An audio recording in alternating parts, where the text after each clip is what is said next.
All right, super excited today. This is something that I usually don't do, and my man Vinny doesn't typically do. This is a pure organic flow of consciousness. And we have both similar businesses. We serve a similar clientele, and this will be a great insight on different philosophies, how they differ, how they connect, but most importantly, all philosophies end up in the same place. So before I kick things off, I want to introduce my man, Vince DelMonte, who is a legend in the fitness industry. And I remember myself coming up, seeing him rise to the top was very inspiring. And he's really led the way, known as the skinny Vinny. That's what stands out. But over time, he's built this successful fitness business. He's a pioneer doing a lot of things, bringing it to the industry. Then he scaled into business coaching, developing a mastermind. And I had the pleasure of seeing Vinny speak about 2 months ago at our mutual friend Brandon Carter's seminar. He had a powerful presentation. His presentation actually lit a fire under my ass to not get comfortable. And I was just so excited to chat with him. And I'm like, instead of just having a deep conversation, let's record it and share with the world. So thanks for being on here, Vince. Oh, AJ, man, it's a pleasure, man. Yeah, and I'm so glad we connected in New York City, man. You had the audience's full attention, undivided attention. It's a challenging thing to do with all the raha. And I'm always listening to the guys who actually give tangible advice, implementable advice, things that you can do, by the end of the talk to put money in your bank account. And you're one of the guys that was given those specific action steps. So, man, I appreciate you too. And I'd love to just dig in and kind of understand, as you mentioned, we're doing a co-interview here today for my podcast as well. And, I know we want to talk a lot about storytelling and how to become a legitimate personal brand, authority figure, influencer, celebrity, leader, whatever word resonates with you. And there's a number of steps. But before we kind of go into the strategies, what are some of more like, where are your core beliefs at, like building a successful and profitable online business? What has to be at the core of your DNA for any of the tactical, strategic stuff to even, have impact? That's a great question. And I'm sure a question you get often as well. It's, how do I become successful online? Let's say you're a personal trainer, trading hours for dollars, and you want to build a profitable, high integrity, long-term online business. And they say, what is the one skill that I must master? And the thing that comes up for me often is communication. I realize how important communication is from a core foundational level, but also communicating your business model. What I mean by that is I myself had a lot of struggles with communication. I was always very shy and introverted. And growing up, I actually stuttered for the first 20 years of my life. And I knew that for me to build a personal training business initially, I had to inspire my clients into action, right? Because I'm a commodity. There's so many personal trainers that people could pick from. They were looking at, okay, I want to lose weight. So what's your nutrition, your exercise, all that good stuff. But what allows you to differentiate yourself is your communication, your personality. And when I think about the bigger picture of marketing as well, your lead generation is your communication, right? Understanding your prospects' fear, frustrations, dreams, desires, being able to communicate that, writing compelling copy, creating powerful videos, just like you do a lot of public speaking, attracting those clients into your world, seeing eye to eye. Then you have sales, which is communication, enrolling someone in a vision bigger than themselves and getting them to invest in you. If you could get someone to take money from their wallet and put in yours, you're a powerful influencer, and that requires world-class communication. But most importantly, I feel like even the delivery element of it, right? Getting results for your clients, whether you're coaching them, running a mastermind, creating ebooks, writing best-selling books, all of them have that similar thread within. Yeah, no, that's fantastic.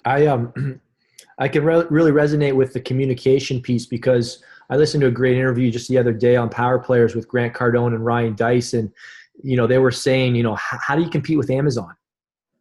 I mean, anything that you want to buy information wise is like, you can get it for pennies. I mean, you can download the knowledge that we're sharing right now. You can download a lot of the information we're sharing at our masterminds, in our business events on Amazon for $2. So how do you compete? And you hit it. You said they didn't use the word communication, but it's the same word. They said it's engagement. Having a relationship with somebody and having a deep bond with somebody that you trust because they've been where you've been and they're now where you want to be.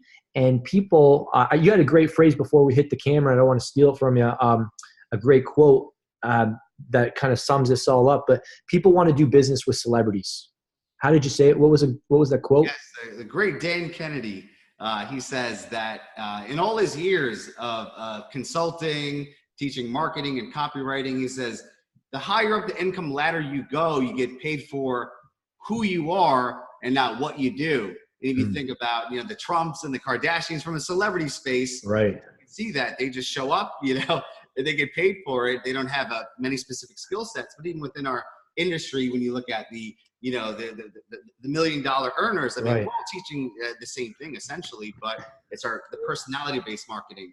Let's pick that apart, man. Let's kind of look at some commonalities that, Donald Trump, the Kardashians, like, so what's one thing that, the first thing I think of these guys is that they have attention. What do you think?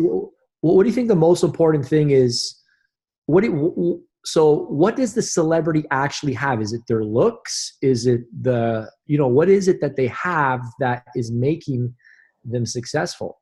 I think it's attention. Yeah, I agree. Attention is definitely the word that comes up. Something else that's coming up is that they're very polarizing. Oh, interesting. Insane level of love and some level of hatred for them, to the point where they get death threats. And, I can't imagine Donald Trump's email inbox. No kidding. What's going on right now? Yeah. So, okay, that's cool. So they've got attention. They're polarizing. I would say they also stand for something. They have very strong beliefs. It's kind of similar. Their beliefs might be polarizing, but they don't water down their message. This is it. It's, like if it's like a vegan, right? You're not going to ever get them to eat you're not going to get them to eat meat because it's their belief that the meat's bad or whatever. And you have to have those polarizing beliefs. And I think a lot of people don't know what they believe at their core.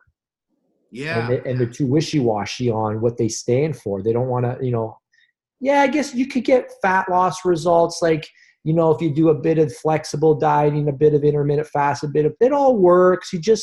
Nobody wants to hear that message. They want to hear Brandon Carter say it's keto all the way. And if you're not doing the keto thing, man, you're not going to get the abs.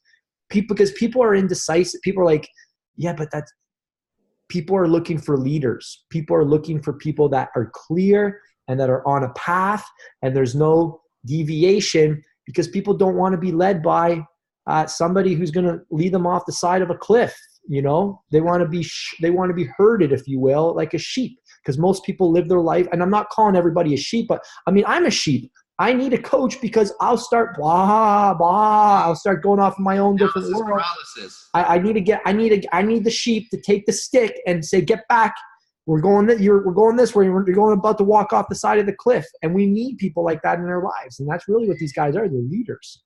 Yeah, powerful leader, communicator that comes to mind is Martin Luther King.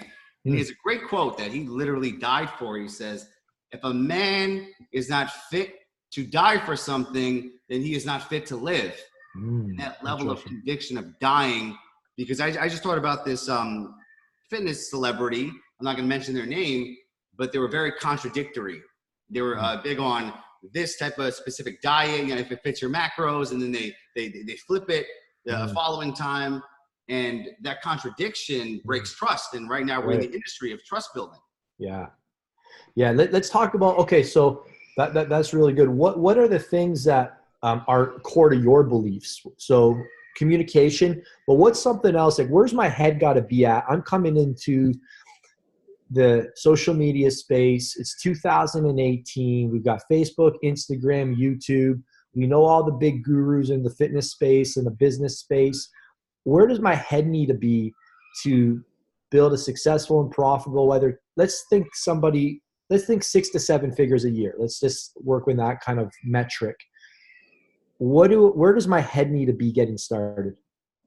Yeah, that's a great question. So of course, we could go into the understandings of building a successful online business where you're focusing on a specific niche. you have different marketing systems, you have a warm-up process, a sales funnel, various ways to deliver your coaching. But the one thing that came to me immediately was kind of like what brings me back on a daily basis when I think about being in this industry for 12 years and having the consistency over time, because we've both seen a lot of people come and go. Mm-hmm. And I think that the philosophy of doing two things consistently over years, decades, it's a simplicity of just adding massive value and making aligned offers. You know, the great Jim Rohn, his quote stands forever in my head, just about, you want to make more money, add more value. By adding value to the marketplace, it has no choice but to reward you with income and opportunity and people possibilities. So I'm in a place when I have a slump, you know, let's say I have a seminar and the pitch fails and I get down on myself, I have a bad month of sales, my account gets shut down, whatever the case is, all these things that happen with business, I just go back to my core belief. Every single day, if I just focus on adding massive value to my audience and making aligned offers, then I'll never have a problem. I love it. So what's your primary form of value creation? Are you doing your podcast? Where can people find, where are you showing up consistently to create the value? Yes. So I believe in creating content in all different modalities. You know, let's say if you have video, audio, and text. So right now we're on a podcast, whether you're watching this through video on YouTube or on my Facebook, IGTV, then the podcast on iTunes. And then oftentimes I will transcribe my videos and content into text for my email list, for my blog, for my Facebook post.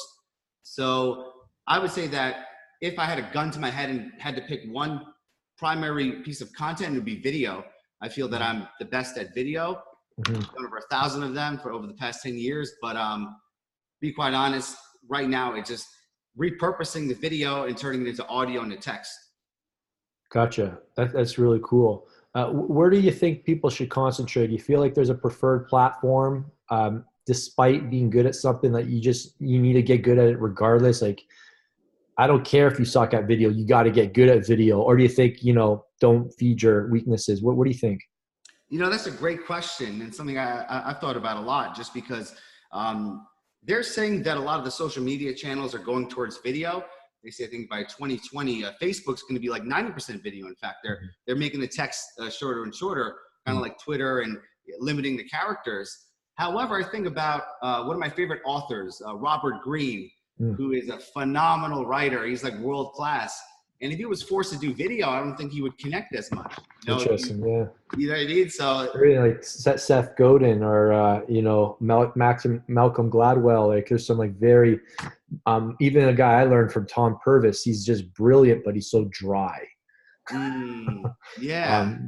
I'm curious your philosophy on that. Do you feel someone should master all modalities, or? I like video, man. I actually just got off the phone with Mike Matthews, and he's the CEO of Legion Supplements, and he built an incredible fitness brand. He's got some of the top selling fitness books on Amazon, Bigger, Stronger, Leaner, Stronger, Bigger, Leaner, Stronger. And he did it all off articles. His website, he's got one of the biggest fitness websites, and they get an enormous amount of traffic. And they just committed to doing deep work on super high quality articles that are fact checked and lots of references. They're these definitive guides. And so I see different models working. I feel like whatever model you do, you've got to be the best at. Like, you got to commit to being first or second.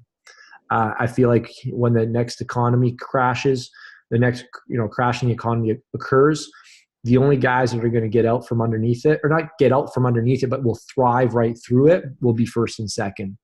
So if you're going to do article writing, that's fine. Nothing wrong with that, but you've got to be the best. You got to be examine.com. You know what I mean? For supplements, if you're going to do videos, you've got to look at Grant Cardone. He's doing, 5 shows a week live every day, 12 o'clock, like a real show. I watch his show religiously more than I watch like series on Netflix, like more than Game of Thrones Billions and Grant Cardone. That's like, he's competing with Billions in Game of Thrones now. You know, I'm like, and Narcos. I like Narcos too. So I'm like, and he says it on the show. One of the reasons we do this show is to show you what you guys need to do to be in business. So, you know, we're starting to think, you know, what does that look like in the next year? I need to turn this into a studio. I need cameras. I need to increase my expenses to get to do the lives. So I think video is really powerful, primarily because I'm a big fan of Frank Kern. And, you know, I know Frank Kern's good friends with my coach, Bedros Keuilian. And one of the things he first taught me when I started growing my coaching program was to do consistent Instagram lives and consistent Facebook lives. Because what's really cool about that is the goal of these lives is not to sell, it's to teach. And Frank Kern calls it intentional branding. So you're showing up consistently like a show, and you're on these networks that have, you can say as much as you want, you can say anything you want, and the bill is zero. Yes. It's free. So obviously we don't leave it at that. We know that these platforms throttle your traffic, so we boost it. You know, and we boost it and we get it in front of our, you know, lookalike audience. We can start targeting other pages. We can target our competitors. We can target our colleagues. We can target people that our fans have seen us. You know, I would target you. You know, I would have my stuff because people are like, oh yeah, I heard Vince on AJ's podcast, and oh, here he is again. So, you know, I would be targeting people that I've been seen with. So it's not cold. They're warm, but they're not hot yet. And in these videos, what I would be doing is just teaching 1 point per video. And it would just be an actionable point. You know, if it was fitness, it'd be like, all right, guys, I'm going to give you guys the best rep scheme to build your biceps. All right, 8-8-16. You've got to do the 8-8-16 drop set. All right, here's how to do it. That would be the video. Yes. All right. And then if it was fitness, then we would retarget them with a 60-second promotional video that is, hey, go buy my free book. Or get free plus shipping, you know, so go buy my book. And it's, and they're like, yeah, this is the guy that helped me with my biceps. He helped me with my triceps. He helped me with my abs. He helped me with my mindset. Oh, cool. And that's what I would be doing right now. Like CNN or ESPN or Vice or Netflix gave you a slot on their platform and said, hey, what do you want to start posting on our network? And I would treat it like that. And I would show up, I would do these videos for 3 to 10 minutes every day of the week. And then I'd find a badass media buyer, a Facebook ads guy, Instagram ads guy, and I would retarget everybody with a promotional video back to your sales page or your application or to whatever your primary flagship program is. And that one strategy will make you money hand over fist. I love that. Love that. That's pretty much what we're doing right now to grow the coaching program. Yeah. It just brings you back to Grant Cardone's 10X rule, you know, and yeah. Reading that book many years ago, I was in a tough spot in my business, and everything you're saying right now is aligned to his philosophy, just based on, you know, working 10 times more than your competition, putting out more content, adding more value, and being omnipresent, which is a great thing you're talking about with the retargeting. You know, it's just this ability where obviously everyone is getting marketed to, but there's this level of omnipresence when you have the person who's adding value to you in every different platform and following across the internet, just giving to you. Yeah. It just connects with you more than anything. Yeah. You got to have a long-term mindset. I had a really profound conversation with Bedros the other day, and, you know, I'm starting to have conversations around how to intentionally grow my Instagram page with highly targeted followers. We're not doing these like Instagram shout outs with people that got NDAs. You end up getting, you know, 15,000 people following your page from some beauty girl shout out, and you end up getting 15,000 14-year-old girls who speak Spanish who've now just cluttered your feed and just destroyed your engagement. So I'm talking about, you know, how do you get the right people to follow you? And he just said you've got to invest into spending the same amount on a follower on Instagram as you would on an email address. Because like email deliverability, I'm a product of like, you know, I built my brand off of email deliverability, and we still use email, but it's getting tough. You know, we got, you know, I'm friends with Joe Marion. We've got, you know, we use the software to try and get into Gmail updates and primary tab instead of Gmail promotions, but it is really challenging. We are not getting the same results from email that we got many, many years ago. And I haven't ever looked at buying followers. When I say buy followers, I mean run ads to people who have to engage with the ad and then click the follow button themselves. So just want to be very clear. We're talking, when I say buy followers, I mean we're running ads. So people are volunteering to like the page, and it's not because we're giving away a free TV this week. It's because we're giving a free lead magnet that would resonate with the problem they have. So that's what I mean by highly targeted. Yes. All right. There's a lot of people on Instagram who will say, hey, do you want a shout out from a bunch of followers? And they're all influencers and they can't tell you who they are. And they will send you a lot of followers. And their logic is people are more likely to follow your page if you have 100,000 fans versus 30,000 fans. And I challenged them. I said, yeah, but they'll be following your page based on metrics, not based on message. Yeah. And I said, don't get me wrong. I totally agree that if you have a bigger following, yes, people are going to be quicker to click that follow button.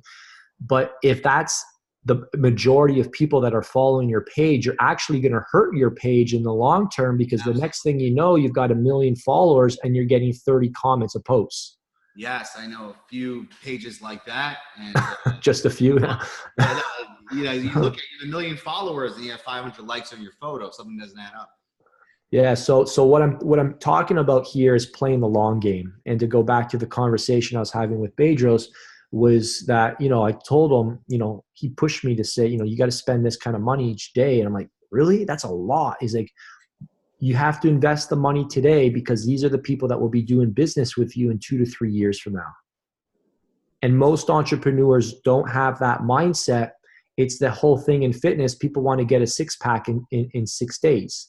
Well, the truth is it's probably going to take you 6 years to not just get lean, but to get lean and stay lean the rest of your life, because there's all these different habits and things that So nobody's going to buy the 6-year program though. Yes. No one's going to buy the 6-year six-pack program. But really, that's what people should be selling, the 6-year six-pack program, because that's how long it takes to break all your habits, to lose the fat and keep it off for good. So I was thinking the same thing in business. I tell my guys, my coaching program, the commitment should be 3 years. It's a 1-year commitment, but I'm thinking to myself, I wouldn't be able to sell a 3-year minimum commitment.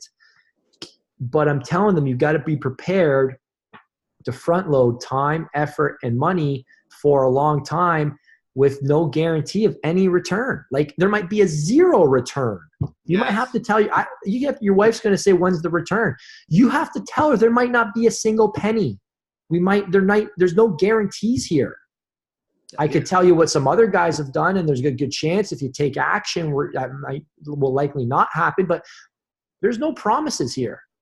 That's a great point. And what's coming up right now is like a major theme of just longevity, consistency, and sustainable business. Because last week I celebrated my 11 years of being a business owner. And I would say that in that first decade, I learned so much, but at the same time, I've seen so many people come and go. And you were talking about being the best, but of course, being the best, being sustainable. And when I look at my students, oftentimes I see these stories that they have, where they take things so personally, and then you experience the dips. The dips are scary, right? And we've experienced so many dips, but we kept on overcoming them. The dips are great sometimes too, because it allows you to innovate or dig down deep and fix some systems, what have you. So I would like to talk about that. People that want to have the long game, build a sustainable business for decades.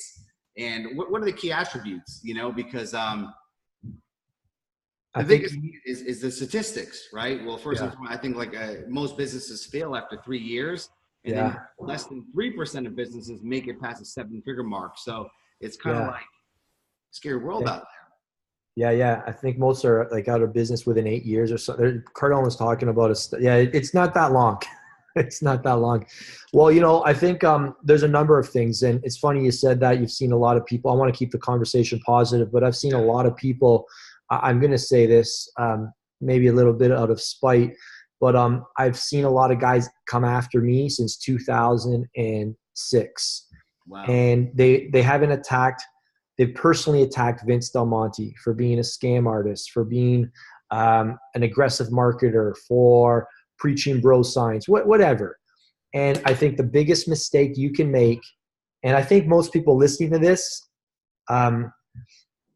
know this, but I want to reaffirm that attacking people is not a business model.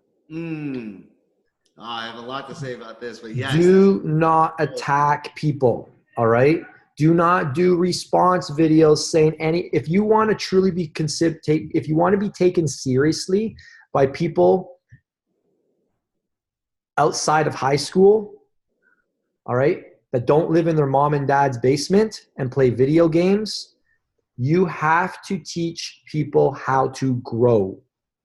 When you take an audience and you use that audience to get views and just attack people, it's the equivalent of taking a baseball bat to a Mercedes-Benz. You're going to get the wrong audience. You're just going to create a ton of negativity, and you're just going to train these people to not think. And it's the same way you would raise a 3-year-old. It's the same way I raised my son, Gianluca. Gianluca, don't do this. Gianluca, don't do that. It's the same way I raised my 5-year-old. Melia, stop hitting your brother. Melia, you've got to finish your food. No, you're not teaching them how to become an adult. How do you grow up a kid? You teach them what to do. You tell them, Melia, this is your brother. You represent our family, and we don't hit back. You come to mommy and daddy, and you let us handle it, because a good girl respects her mommy and dad. You teach them what to do. You don't tell them what not to do. And I think great leaders are people that are helping people grow. You know, in business, you're going to help them make more money. In fitness, you're going to get them more ripped. You're going to get them stronger. So I think your business model has to be revolved around growth and evolution, and evolving. And because you're competing against guys who are heavily investing into themselves, who are on tilt. You and me, who knows how much we spend combined on personal growth, on seminars, getting around coaches. How is that guy going to compete with us when his business model is just on critiquing people? The real people who value investing are going to go to the guys that are actually teaching and coaching. So the teachers make all the money. It's a kind of a paradox, because, you know, in academics, teachers make less money than obviously a fraction compared to entertainers. But the teachers, the educators who are celebrity figures, are the people that make the most money. So you've got to combine the celebrity status, and when you're on, you've got to be giving. I've gone to 3 Grant Cardone events in the last year, and they're the same seminar, but at every event, we work through the same notebook. I got this notebook twice. I'm going to go get it again. But when he teaches it, he's using different examples, new stories from relevant events that happened before, since the last event. I'm like, this is the guy. Yeah. This is the guy. So you have to become a trusted coach. And a trusted coach is investing into himself. He's teaching. He's getting mentored by others. And his audience is on a growth path. All right. If your audience is not on a growth path, you will be out of business 2-3 years by self-sabotage. That is so powerful. Yeah. I literally published a video about this the other day. It was along the lines of the Steve Martin quote, you be so good, you can't be ignored. And if you're putting all of your effort in being the best, getting your clients results, innovating, working on your performance, your communication, that's the best use of your energy. Mm-hmm. However, you have people that build businesses based on slander, shit talking. This person is a scammer. They're not, using signs. They're bro science, what have you. And what that does, it attracts more people like that, right? Because you're not going to attract winners. You're going to attract more shit talkers. And I can't imagine the clientele that invests in your programs when all you're doing is shit talking about other coaches, other philosophies. I don't. There's not no point on naming them, but I've been attacked over the years by like 1, 2, 4 very prolific people who've had big followings, they're all gone. Wow. One of the guys exited YouTube. Another one who always criticized me for selling information products. And it's not even any point in going into like the stupidity of the attack. A couple years later, he sent a letter apologizing because he went into business selling information products too. Another guy started asking for money from his audience because YouTube started throttling the views. I don't know if you know, recently everybody's views on YouTube have suffered. The Patreon accounts. He's not able to make money now from the YouTube ads that he was getting. So he's pretty much begging his audience to start sponsoring him so he could continue making ads. And like these guys, like, what do you guys, they kill. And I'm only saying this because I see even a couple guys, they get caught up in the wrong things. And they don't understand. It's like a marriage. I remember right before I got married, an old man overheard a conversation in the post office, and he came up to me and he said, "So you're getting married, eh, son?" And I said, "Yeah." He goes, "Can I give you some advice?" I said, "Yes, please." He was an older gentleman, and he leaned in and he said, "Vince," I got my name. He goes, "You can either be right or you can be happy. But you can't be both." And I took that advice into my marriage. It's probably some of the best marriage advice I've ever got. And then I look at this now in context of business, and I say this: you can be right or you can be rich. But you can't be both.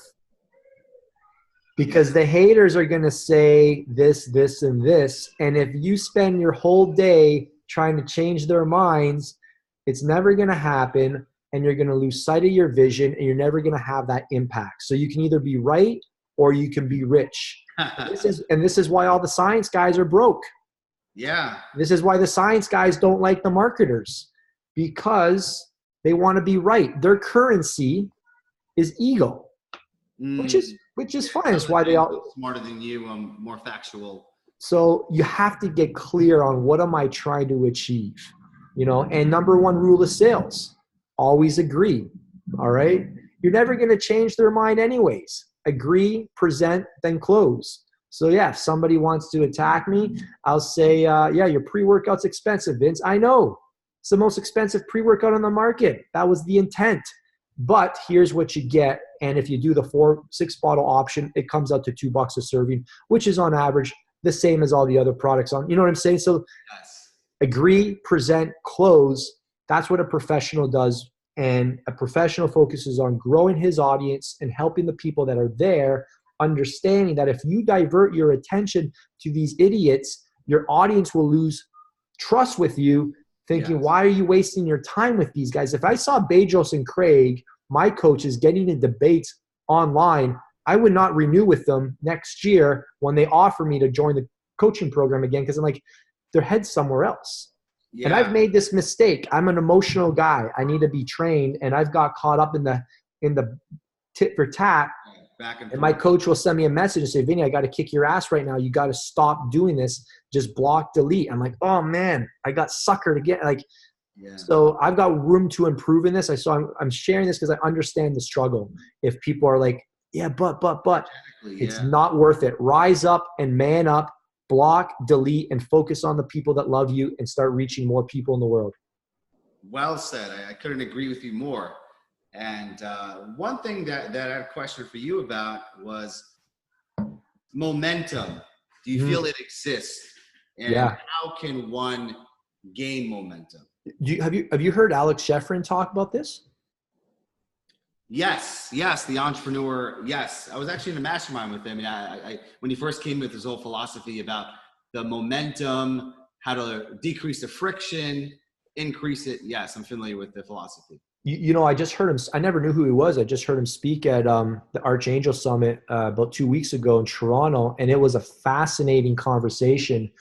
And he has a whole thing on the 4 different entrepreneur types. Yes. And one of the things that entrepreneurs strive for, us entrepreneurs feel most alive when there's momentum. Mm. And he made like a graph where basically going one way is time, and then another one are your skills going up, and then he did a line, a diagonal line, and then he showed one going straight, like kind of steep, and then another one not as steep, and then he created a line in between, just representing the gap. So the gap between what you want to contribute and what you're actually contributing, right? So us entrepreneurs, we experience anxiety when there's a gap. When we're like, I bet the one thing what keeps you more stressed than anything else, when you're not living up to your full potential. 100%. Yeah, you're like, we should be spending more on ads right now. Yeah. We should be pumping out more content. We should be collaborating with bigger names. Like, so this creates stress and anxiety. And he explained that entrepreneurs have this built into them. It's just the way we are. It's the reason why we can't focus ever. It's why we scare the crap out of our friends when we're in a conversation and we're always talking about the future. And they're like, why can't you just talk about today and right now? And it's why we're weird. And it's why we're different, and people don't get us. And we're called intense. I remember a girl, she didn't want to date me because after 6 months, she says, why are you so intense? Oh, yes. Why do we always have to talk about our goals? And I couldn't give her a good answer. I said, I'm like, I don't know. Why do we always have to talk about our goals? And I thought there was something wrong with me. I didn't discover this for 10 years later, that I'm an evolutionary hunter. That's his term. I'm a hunter. Yeah. I have to be moving towards something, which is why entrepreneurs feel the most alive when there's momentum. And when there's not that sense of like progress, like sales are coming in or something is moving in the right direction, that's when the stress comes. That's when the frustration, that's when the anxiety comes. And that's where you start, making bad decisions. And I'm a huge believer in momentum. Yeah. The reason why I bring it up is I believe in it as well. And obviously there are times of great momentum and progress and opportunities, abundance. And then there's the slow seasons, winter, the famine, dips.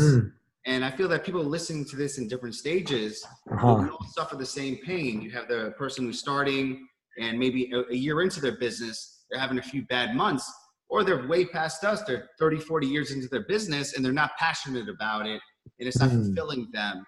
So I'm curious, like, what do you do in those famine months or when you have a big dip in your business, a major loss?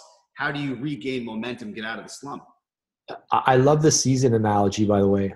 I think the big thing is to ensure you're not confusing the season with the climate.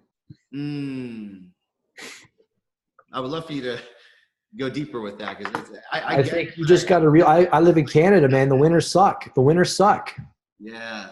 But you got to, unless you go down to Florida, you've got December to April of crappy weather. And I think you just have to realize that businesses go through crappy weather. Why are you surprised? It's like it's like winter comes along and you hear the guy, oh, it's so cold. You've been living here for 50 years. You haven't figured that out yet? You're in Canada. It gets cold in the winters. The winters are bad. Like, oh, it's so bad here. No kidding. This is what it's supposed to be like. Oh, it's so hot in the summer. Like, are you surprised? You live in Florida. Of course it's hot. So I think it's kind of more of an expectation. It's more of like understanding that everything goes in peaks and valleys, right?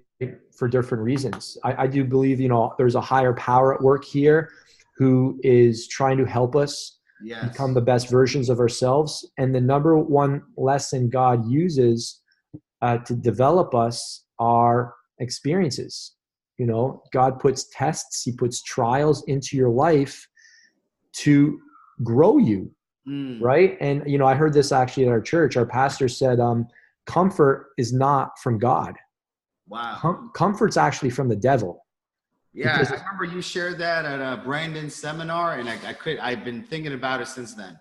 I think it's fascinating. Like, God cares about you so much, or higher power. I believe that, I believe in a God that cares and loves about us so much that he won't leave us the same.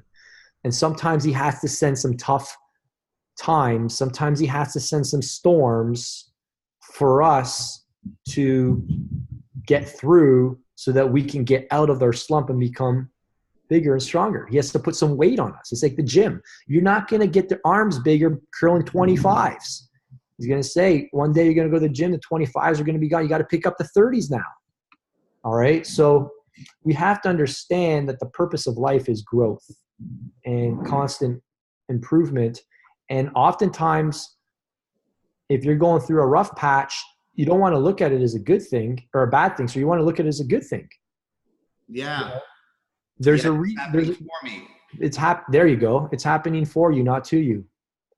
I just thought about a really vulnerable post that I shared, and I've been holding the publish button for literally months because I moved into my dream house 2 years ago, and the moment I moved in, it was the greatest accomplishment of my life. Right, living in this $1 million mansion, I made it. I grew up very poor. You know, we're 4 of us living in a 1-bedroom apartment. My parents were immigrants. We didn't have a lot of money, so it was this big goal of my lifelong goal. And then at that month that I moved in, the following month, I had my biggest seminar ever, the biggest month in sales ever, going through my merchant account. It was the greatest moment of my life. I was on a high. I made it.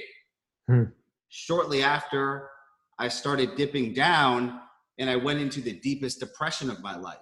And I felt like everything that I ever wanted, I had. $1 million business, living in a mansion, Bentley convertible, best seminar of my life. Everything was so great on the external, but internally I was suffering. I went into this deep, dark depression, and I went into bad habits of the past. I started heavily drinking, self-medicating. I felt so lonely in this big ass house, and I don't know what to do because everything externally was going good in my business, but internally I was boiling. I was suffering. And it was in those moments that I realized, comfort is the devil. I did become comfortable, and I kind of felt like, what else is next? Do I have to get a Lamborghini? Do I have to strive to getting a private jet? Do I need to create more? And this disconnection, and it was the worst few months of my life because I was silent about it. I for the first time ever, I publicly shared this. I called for help. I got a therapist. I went into a detox. I connected with God, and I wanted to live and learn from this. And why is this happening for me? That was a question, right? What's good about this? What am I grateful for? And after some deep introspection, it was literally live. It was communication because I was hiding this from the world. My business was still thriving. I was still getting results. I was just scared to share it, but a lot of it was being comfortable, not having this bigger goal outside of myself, and asking for the answers, asking for the strength to just understand, to get through this. Then I started to put the puzzle piece together. Yeah. So what did you do? The biggest thing was communication. So I started to open up to my closest friends and family members and told them what I was dealing with, this depression I can't get out of.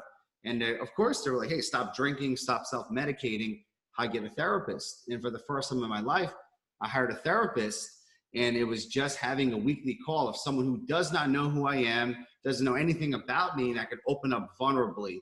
And they're just asking me questions, not giving me advice.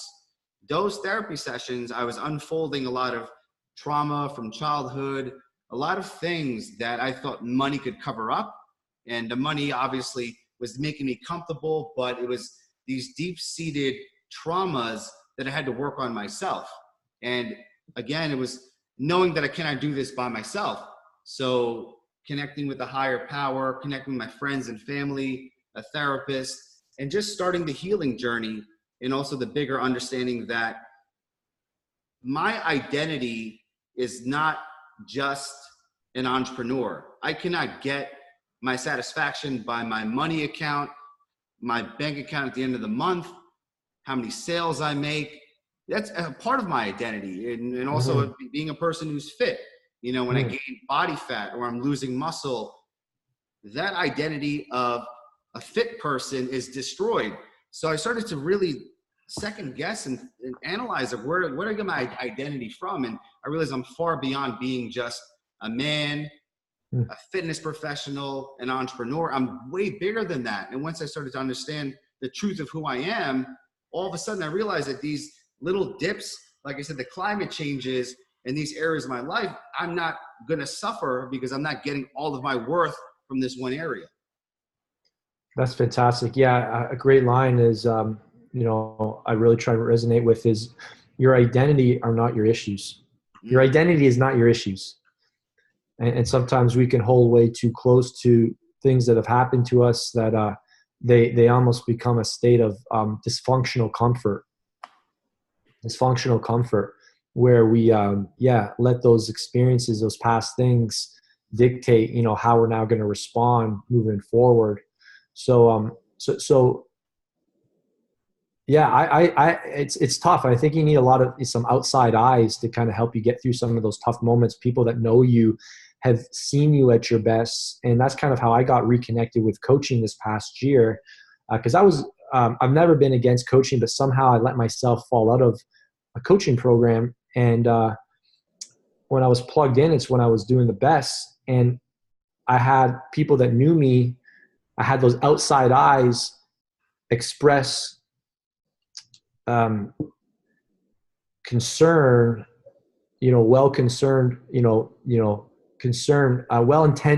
intended concern, not just to get me in their coaching program to get the money, but because they saw that I wasn't living up to my potential and they knew that I was far from it. So they were able to call me out. And I think you really need those, you need to set your life up in a way where you're teachable and where people feel free to speak into your life.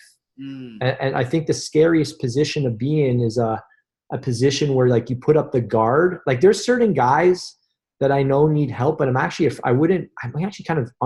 uncomfortable bringing it up to them because I don't know if they're going to like snap. And I never want somebody to be afraid to say, Vinny's gone. Yeah. I hope he's doing his own thing. I hope he finds his way back. I want people to always know, no, man, we can go talk to Vince, man. He'll be receptive to the feedback. I know it'll be hard, but he's a teachable guy. And I think you need to set your life up in a way where your brand, your values, whatever you want to call it, is congruent to growth. Yes. And that way, when you screw up, you can own it, which volumes to your audience, and you don't put yourself up on a pedestal that says you don't screw up. Yes. No, we got this right. We got the science right. We own, and that just sets you up for failure. People can't relate to that anyways. It's not an attainable message. People can't relate to perfection. So I think as long as you're always on a constant growth trajectory around people that are doing those things, if you're in a rough season, you'll come out of it and you're going to become better for it. And you have to look at it as a positive. I bet you've connected with so many more people now since sharing this story that were like, I thought I was all by myself.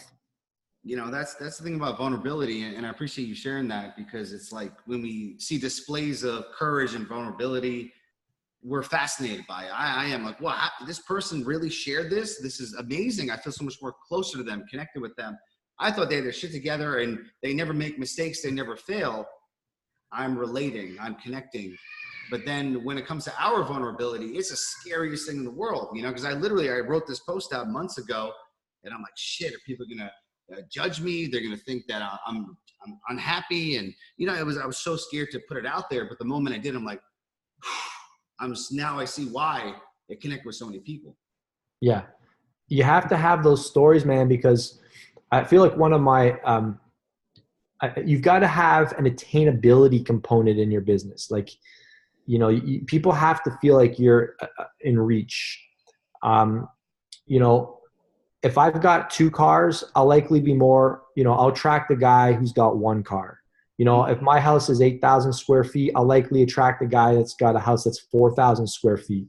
For me, I'll likely reach out to the guy that's got 3 cars because I've got 2. You know what I'm saying? So I think it's important to just understand that, your stories are going to really resonate to people that are just a little behind you. And that's why you want to see them as a good thing, because people will be able to connect with you on a realistic level. And that's essentially also how you find your dream clients. That's how you find your dream audience. They're just a little behind you. Like if you come to one of our events, you're going to see a lot of guys who are in their mid-20s to mid-30s, who are a lot of family guys, a lot of guys who are, who are just basically a few years behind me. They're like literally living the same life I was just a couple of years ago. And then you embrace that and you realize that's not a weakness, that's your strength. Yes. And you play that up. I tell people I can't help you go to 8 figures a year. We're moving in that direction, but I haven't done that yet. But I can definitely help you get to this mark, because we've been over this mark for 8 years, and I've helped a dozen guys do it as well.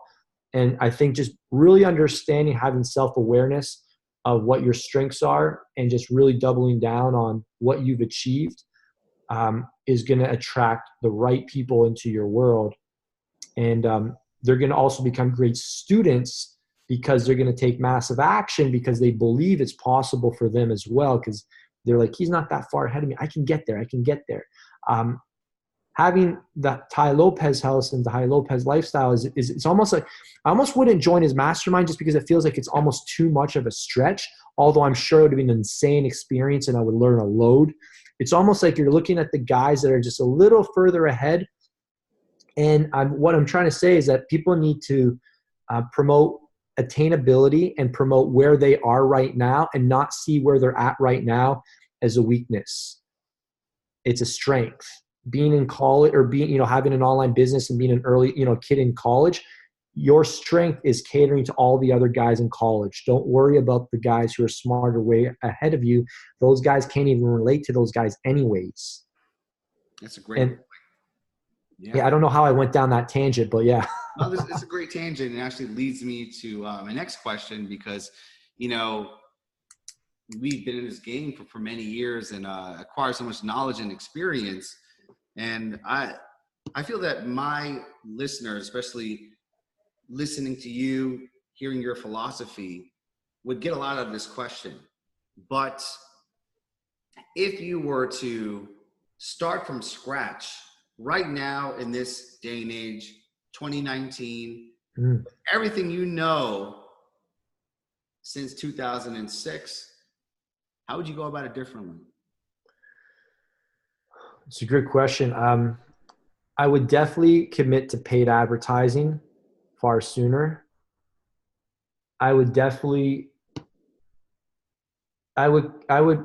bet heavily on spending more money to get more attention. Wow. I've always been kind of just scared of I've kind of had that mentality of, let's build a huge business while staying under the radar. And that's like trying to build muscle and lose fat at the same time. Yes. It's physiologically impossible unless you're on steroids. Yes. So, AKA in business, cheating. So in business, I wish I'd been much more aggressive about acquiring my own customers via paid sources and learning paid traffic via just utilizing affiliates. I wouldn't have not done that. I just wish I'd done the other as well. And I think I'm a tolerator. I don't know if it's because I'm a nice guy. I don't know if it's because I'm weak, if I'm just a bit of a pushover, if it's because I try to avoid confrontation. But I've had to get around some tough guys this past year who don't screw around. They don't F around. They mean business. And if someone's not performing, they fire them. They blast them. Cardone says they blast them. You got to blast somebody every once in a while. Yeah. So I've tolerated underperformance because I'm like, that's probably been a potential. I'm a tolerator. And one of the things I also wish I'd done better is not taking shortcuts in terms of hiring. I'm not the guy that hires slow. I'm the guy that hires fast. If I found out you were a Facebook ads guy, I'm like, hey, do you want to start tomorrow? Yeah. I put Band-Aids on stuff. Okay. And sometimes I run a little too fast where, I need to interview 5 guys. I've got to vet them. I've got to first get them to come into my account, have them, do an audit. Let's see what these guys discover. So the entire realm of team building and going slower and bringing on the right people to get the job done the first time, I've probably wasted that's been a big culprit for me. And I need to fix that to get to the next level. That's powerful. No, thank you for sharing that. I think someone who's listening right now, understanding the importance of paid traffic. I agree, getting into it. What about you? I want to hear, what would you do starting out fresh today? Just maybe some bigger, anything. Yeah. I mean, I totally agree with you. Like I was never like a big affiliate guy, and I definitely, hesitated a bit long into paid traffic, but I feel like a majority of my business was built on understanding Facebook ads, Google ads, YouTube ads, spending more into it and understanding it doesn't always have to be an ROI. It could be long-term awareness, building a long-term business, That's good. Of course, the hiring a mentor, because even though I know everything I know now, I would invest most of my profits into my education, reinvest, because I work best in a mastermind, having a coach, having direction, because I get in my head, I get into analysis paralysis, I get comfortable. And when I'm around hungry lions who are a few steps ahead of me, I'm growing up to them. I want to be the dumbest person in the room. So, who are some of your guys? What programs have you been in? Yes, great question. So the first coach I ever worked with was Chris McCombs. Oh, Chris, yeah. He taught me a lot, and I understood so much just about blogging and copywriting and just being persuasive. Then I worked with seven-figure Sam Bakhtiar. Doing very intimate coaching. That also put me on the right path. I mean, he's a workhorse. He's still killing it to this day. And then after the two gentlemen in the fitness industry, I then went off into just general marketing. I joined Joe Polish's 25K group. Oh, cool. You're a part of Joe Polish. Nice. Yeah, that was a big breakthrough. And that was more about the networking. And we'll tell you about Joe Polish's 25K group. You have to pay $25,000 a year. And it's $1 million of income, but $1 million is like the lowest on the totem pole, because there's people in there that are doing 10 million, 100 million. There's a few billionaires in the group, and that the perspective there's something energetically when you're around someone who's earning 10 times more than you. Even if you're having a conversation over beer, something shifts. You're like, this guy's no smarter than me. He's no more talented. Why am I not at this level? It's hilarious, right? Yeah. Because I think that we all had that moment where we go to a seminar, and the first seminar we go to, it's like these people that we watch online have like superpowers. They're, whoa, it's so crazy. And then there's a certain point that happens, like when you go to a seminar and you're like, I could do this. Why am I not up there? What the hell? And it's that term, work so hard until your idols become rivals. Not in a negative competitive sense, but you're so good at what you do that this person that you idolize as your mentor, you're at the same level as them. I love it. Yeah, that's fantastic stuff. It's funny because you start to kind of develop, you start to get to know their quirks too, and you start to see like, how the heck is this guy killing it? And it's almost a bit of a jab. I'm like, this guy can get his SHIT together. And then it's just like that. You need to be around, you got to have that competitiveness. You got to be around the guys. I even, have fun with it at our masterminds. Some of the guys that come in who are big and jacked are struggling to get their things going. And I'll point out, little so-and-so over there is crushing you, man. This guy got his product off the ground, already making sales in 3 months. And then the other guy's like, this freaking guy, are you kidding me? This guy's beating me. And then you're like, oh, so yeah, you got to have that competitive environment where there's more at stake than just your money.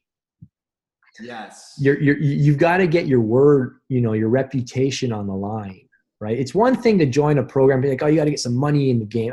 It's great, man. You got to get some money in, but really, we live in Canada, North America. Even if you lost all the money, you didn't get anything from the coaching program, what's the bigger cost at joining a coaching program and then flaking out? you're a flake. Yeah. Now you've got a reputation as a fanboy. You let people down, you know? And people just are like, oh, that guy, yeah, he says he wants to build a business. He's been at the same level for 6 years. He's whatever. Yeah, I don't want that reputation. So when you get it, you know, when you're in that room, don't you feel like I want these guys to take me seriously? Yeah, I mean, it's the best feeling to see, you know, hey, have you heard about Vince lately? He's killing it. He's innovating. He's grown. He's doing so many big things, you know? And that's a reputation you want to have, to always be on top of your game, always helping more people, adding new skill sets, expanding. And it's tough to hear, oh, you know, you heard about Vince, so he's not doing so good. You know, he's actually been, you know, shutting down a lot of his programs. He's not running ads. He's in hibernation. You know what I mean? It's like, that's not what people are saying, though, right? You just grabbed my attention. Who said that? Well, this is hypothetical, right? But yeah, it doesn't feel good, even if it is hypothetical. Yeah, because you know, we're achievers, you know, and at the same time, we lead by example. And when you have people that follow you, they look up to you. You don't want to let them down. Let me ask you a fun question I always ask on my podcast. What's one thing not going well for you these days? Where do you need an ass kicking? I guess an area where you have expertise, Vinny. I don't want. Yeah, I'm not asking you to set me up. I'm just curious. No. This is a great thing, because I really have been making a lot of shifts in myself, and I see my next endeavor is being a family man. You know, I've accomplished a lot of things on a financial and career level, but I'm ready for fatherhood. So I need an ass kicking in the relationship department, to be quite honest. You know, I really admire you for what you've built, because you've built a very successful, high integrity business. You're changing a lot of lives, but you're also balancing that with having a very healthy family, beautiful family, children, being a father. And I really commend you on that. And it's very inspiring for a guy like me. Thanks, man. You know, my best piece of advice is just hang out with more family men.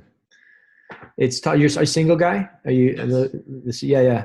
It's tough, man. You know, I remember. Yeah, it's just, you know, I had my father. I saw what he created, and the relationship he has with my mom, and the relationship he has with me and his sons, and put a lot of work into it. You know, he always kids around. You think you guys just came out with a lot of prayer?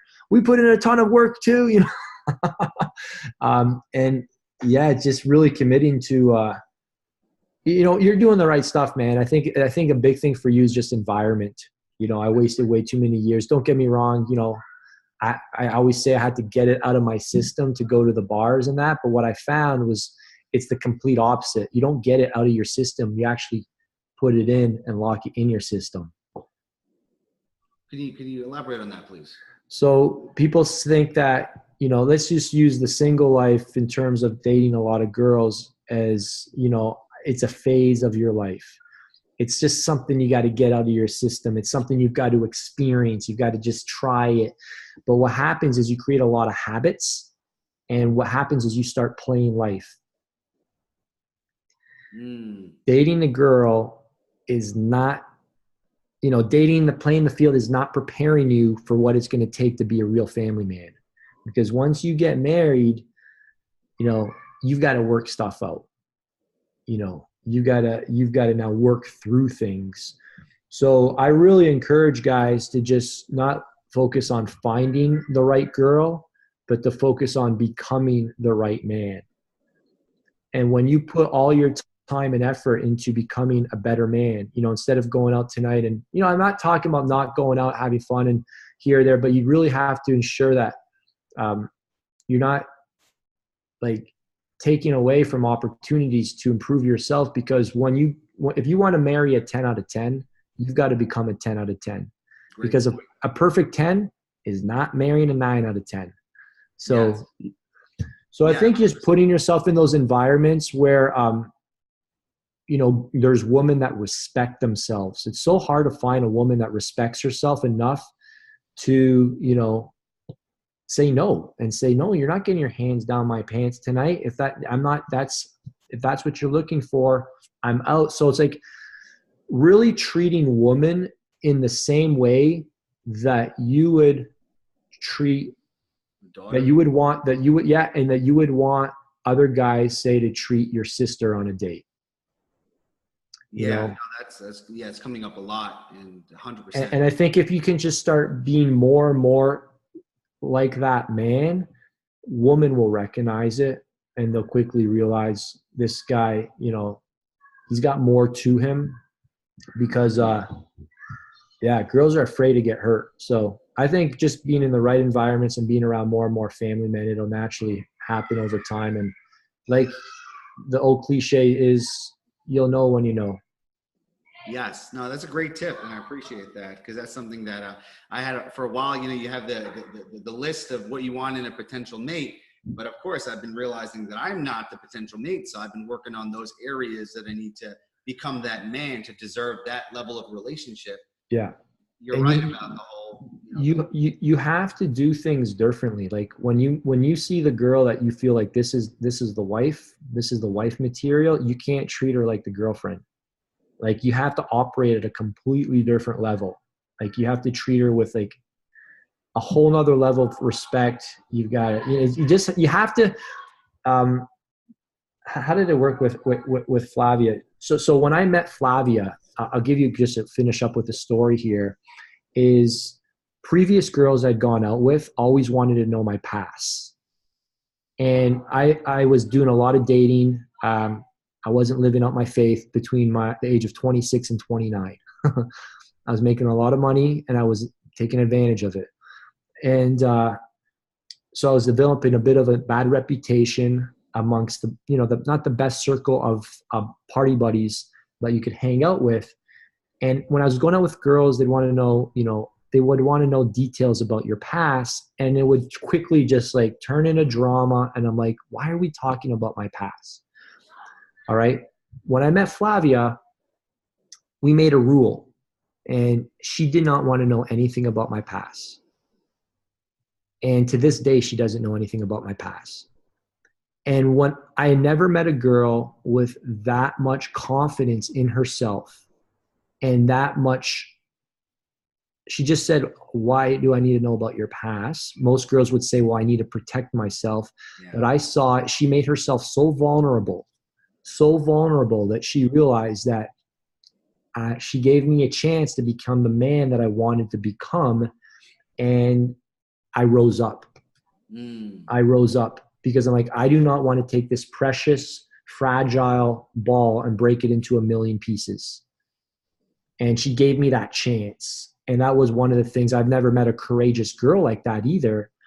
And I wanted to then become the guy that I knew I was meant to be and I could be, but she gave me that shot. And I'm like, I'm not screwing this up. And then I started, and I was a different version of Vince when I was with her than I was with the other girls. And so I think there's a couple of pieces there. I think when you meet a new person, a big thing is to really see if you have something based on you and her, exclusive of any drama, history, because you have to figure out if the future is right for both of you. All right.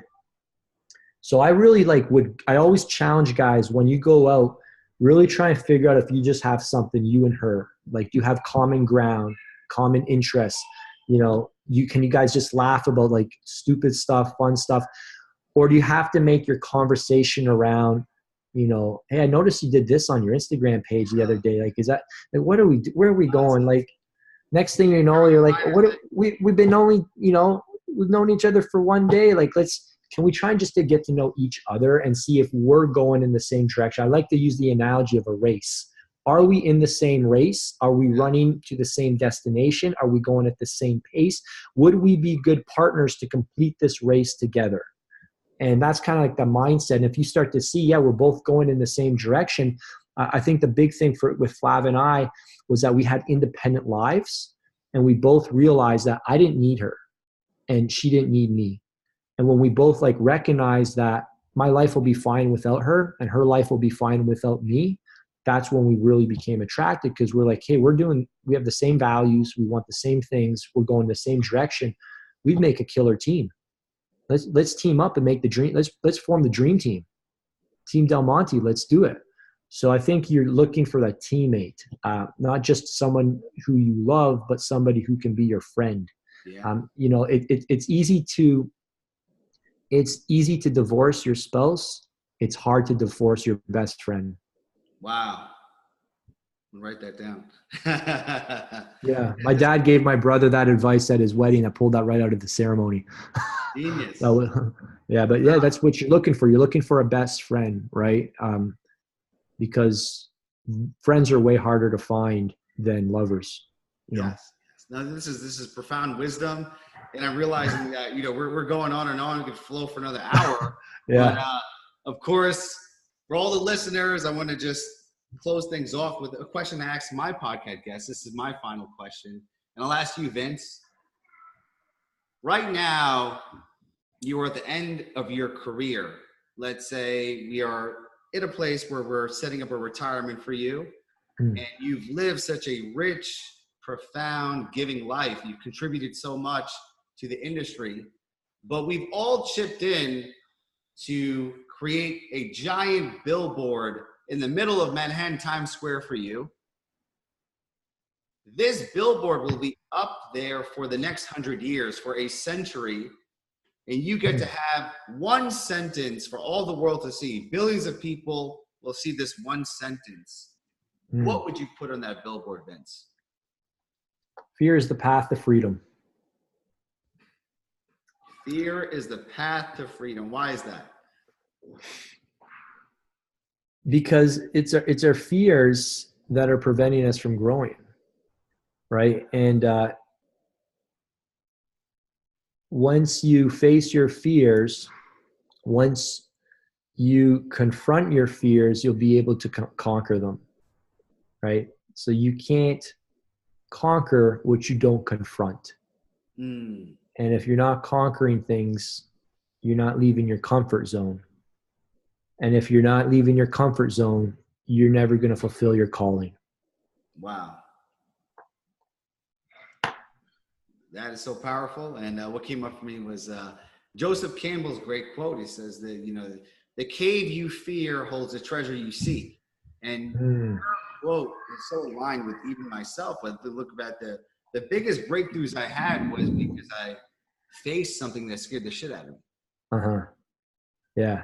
It's exciting. It's exciting. It's fun to do it with other people too. It's fun to know that we're going through the same kind of battles and different challenges, and we can fight them together. I think that's what gets most exciting when we start helping each other win these battles and then come into bigger battles. And I think that's the big thing. The goal in life isn't to just overcome your fears, but to replace your fears with bigger fears. Right? The things I'm afraid of right now are so petty. It's like, I'm afraid of, you got to graduate from, like, if the biggest thing you're fearful of is paying your bills, it's like, it's not really a big enough dream. So the goal is not to get rid of your fears. Your goal is to replace those fears with bigger fears that create new problems, that create new opportunities, that serve more people. So just having that perspective that fears aren't going away. They're just going to get different. Trading them for bigger fears. I thought about just the fear of doing the first video compared to speaking in front of a 500-person audience. New level, new devil. Yeah, new levels bring new devils. There you go. TD Bishop Jakes, I heard him say that. New levels bring new devils. I love that. Wow, that's a great quote. Yeah, great. Dude, we're like the quote masters here, man. We should give a gift to somebody who could, go run them all through and put them into a PDF or something. Yeah, no, this is such a great interview, and I'm so grateful for you for just sharing so much value, giving so much. I got a lot of shifts myself. I got a page full of notes just from the inside. Yeah, no, me too. I was taking notes too, man. I would love to find out what your event calendar is looking like, and we definitely need to cross paths again in the near future, and continue to link up and stuff. Yeah. But just thank you so much for coming on the Vince DelMonte podcast as well. And where can guys find out about what's the best place for people to connect with you and to get plugged into what you're doing? Yes, best place is my website, Online SuperCoach.com, and everything's on there, from my seminars to my programs and all my social media connections. Oh, great, man. And what about Instagram? Where can people find you on Instagram? Well, my name is my social media account on Facebook, Instagram, LinkedIn, everything. It is AJ Mihrzad, Mihrzad. Awesome. We'll put it all in the show notes on our end for you. Likewise. And where can people go to find out more about Vince?